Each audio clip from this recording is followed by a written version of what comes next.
দূরের এবং কাছের যে যেখান থেকেই আমার ভিডিওটি দেখছেন, আশা করছি আপনারা সকলেই অনেক অনেক ভালো আছেন। বরাবরের মতো আমি আবারও হাজির হয়েছি একটি মজার রেসিপি নিয়ে, ধাবা স্টাইল দম আলু। খুবই মজা হয়, এটা রুটি, পরোটা বা গরম ভাতের সাথে পরিবেশন করতে পারবেন। চলেন তাহলে শুরু করি।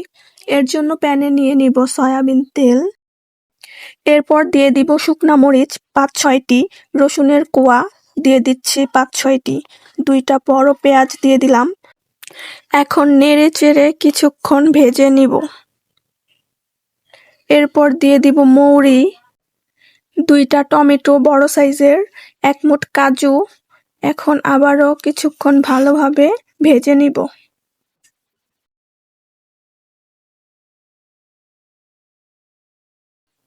ভাজা হয়ে গেলে এই সব কিছু নামিয়ে একটা ব্লেন্ডারে মিহি পেস্ট করে নিব। এখন কড়াইয়ে আবারও কিছুটা তেল দিয়ে আলু ভেজে নিব। আমি আলুটা আগে থেকে সেদ্ধ করে নিয়েছিলাম, আপনারা চাইলে কাঁচা আলুও নিতে পারেন।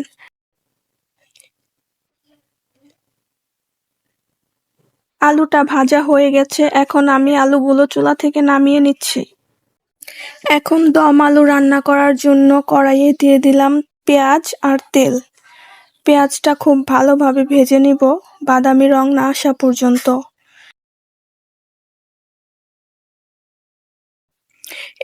এরপর দিয়ে দিব কিছুটা আস্ত জিরা, এলাচ, দারুচিনি, তেজপাতা। আবারও কিছুক্ষণ ভেজে নিব। এখন চুলার তাপ একদম কমিয়ে দিয়ে দিব হলুদের গুঁড়া 1/2 চামচ, মরিচের গুঁড়া 1 চা চামচ, আদা রসুনের পেস্ট 1 চা চামচ। এখন সবগুলো মশলা ভালোভাবে নেড়েচেড়ে ভেজে নিব।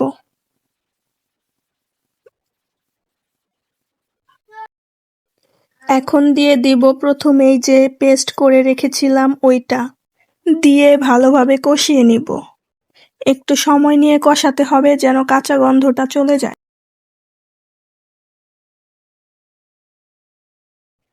এখন দিয়ে দিব লবণ। লবণটা আমি প্রথমে দিতে ভুলে গিয়েছিলাম, তাই এখন দিয়ে দিলাম।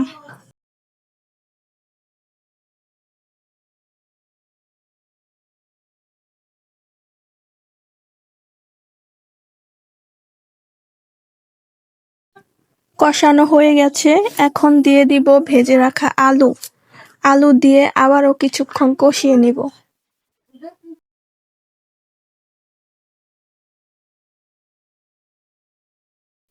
এখন দিয়ে দিব পানি। আমি আলুটা সিদ্ধ করে নিয়েছিলাম, সেজন্য অল্প পানি দিয়েছি। আপনারা যদি কাঁচা আলু নেন তাহলে আপনাদের পরিমাণ মতো পানি দিয়ে নেবেন।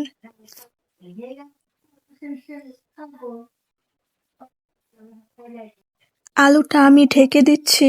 ঢেকে যতক্ষণ না পর্যন্ত পানিটা শুকিয়ে যায় ততক্ষণ পর্যন্ত রান্না করব। আমার রান্না প্রায় শেষের দিকে। নামানোর পূর্বে দিয়ে দিব গরম মশলা গুঁড়া আর ধনিয়া পাতা।